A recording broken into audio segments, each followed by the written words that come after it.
नमस्कार साथियों। आज की दिनांक है 28 मार्च। आज के दिन के महत्वपूर्ण राष्ट्रीय और अंतर्राष्ट्रीय घटनाक्रम पर हमारी ये क्लास रहेगी। इसकी पीडीएफ आपको हमारे Telegram channel T R Rajasthan official से मिल जाएगी। आप हमारे चैनल को शेयर कर सकते हैं, सब्सक्राइब कर सकते हैं। राष्ट्रीय और अंतर्राष्ट्रीय घटनाक्रम हम इस क्लास में कवर करने वाले हैं। इसकी PDF T R Rajasthan official से मिल जाएगी। लोकसभा आवास समिति साथियों, इस समिति के अध्यक्ष कौन है? सांसद CR पाटिल है। ये समिति अभी चर्चा में रही है क्योंकि अभी इन्होंने हाल ही में जो राहुल गांधी जी है उनको मना किया है, रहने के से आवास खाली करने को कहा है। अरावली ग्रीन वॉल प्रोजेक्ट साथियों, 25 मार्च को शुरू हुआ है ये। अरावली के दोनों तरफ 5 किमी क्षेत्र में सघन वृक्षारोपण करने का अभियान है। निजी भूमि और सरकारी भूमि दोनों पर यह अभियान चलेगा। केंद्रीय पर्यावरण, वन एवं जलवायु परिवर्तन मंत्री कौन है? तो भूपेंद्र यादव है, जिन्होंने इस अभियान का शुभारंभ भी किया है। काजीरंगा राष्ट्रीय उद्यान साथियों, असम के में है काजीरंगा राष्ट्रीय उद्यान। ये उद्यान प्रसिद्ध है किनके लिए? तो एक सींग वाले गेंडों के लिए ये अभियान प्रसिद्ध है। हाल ही में चर्चा में रहने का कारण क्या है कि यहाँ पर एक गेंडे का शिकार कर लिया गया था और उसके सींग वगैरह भी काट दिए गए थे, वो भी नहीं मिला है। तो जिसका मोटा मोटा अर्थ है कि शिकारियों ने उसका शिकार किया है। SVB साथियों, अमेरिका का एक फेमस प्रसिद्ध बैंक था जो हाल ही में दिवालिया घोषित कर दिया गया था। सिलिकॉन वैली बैंक है ये। SVB सिलिकॉन वैली बैंक है। फर्स्ट सिटीजन बैंक है कैलिफोर्निया का, जो अब इस बैंक का क्या करने वाला है? अधिग्रहण करने वाला है, फर्स्ट सिटीजन बैंक।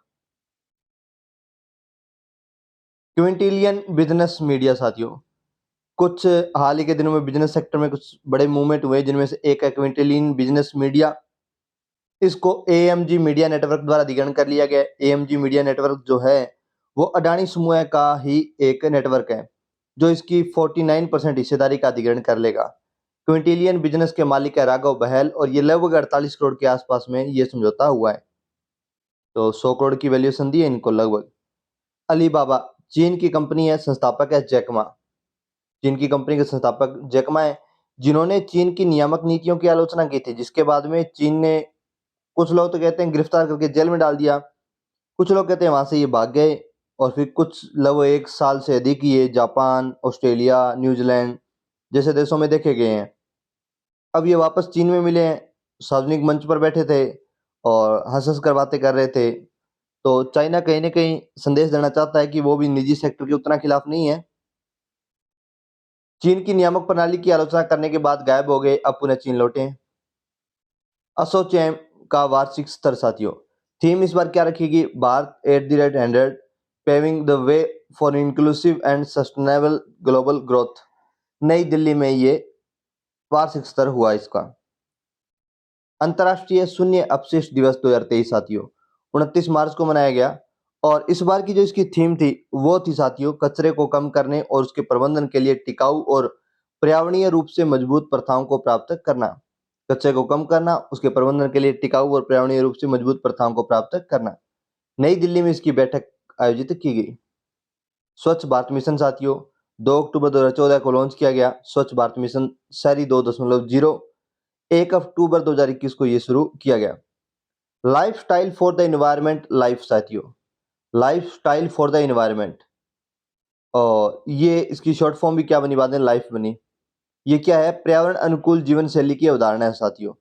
UNEP के सतत विकास लक्ष्यों की जो ग्लासगो में COP26 की जो बैठक हुई थी, उस 26 की बैठक में प्रधानमंत्री श्री नरेंद्र मोदी जी के द्वारा इसको प्रस्तुत किया गया। ये बड़ी फेमस हुई थी। जैसे पिछले दिनों उनका एक बयान था जो बड़ा फेमस हुआ था कि ये युद्ध का युग नहीं है। ठीक है, तो ये लाइन बाद में कई वैश्विक नेताओं ने कोट्स की थी अपने ट्विटर में, अपनी मतलब जहां भी वो भाषण देने जाते थे उनमें ये लाइन उन्होंने बाद में बहुत कोट की कि ये युद्ध का युग नहीं है। तो विश्व समुदाय युद्धों को छोड़े और पूरे विश्व को आगे बढ़ाने में काम करें। 1 नवंबर 2021 को ये अवधारणा उन्होंने प्रस्तुत की थी। महिला नेतृत्व वाला स्वच्छता अभियान साथियों, स्वच्छोत्सव 8 मार्च 2023 से शुरू है, 3 सप्ताह के लिए शुरू हुआ है। आवासन और शहरी कार्य मंत्री श्री हरदीप सिंह पुरी जी के द्वारा इसे शुरू किया गया। स्वच्छता पुरस्कार 2023, उपरोक्त अभियान में घोषणा ऊपरवाला जी जो अभियान था, इसी में इस पुरस्कार की क्या की गई है? घोषणा की गई है।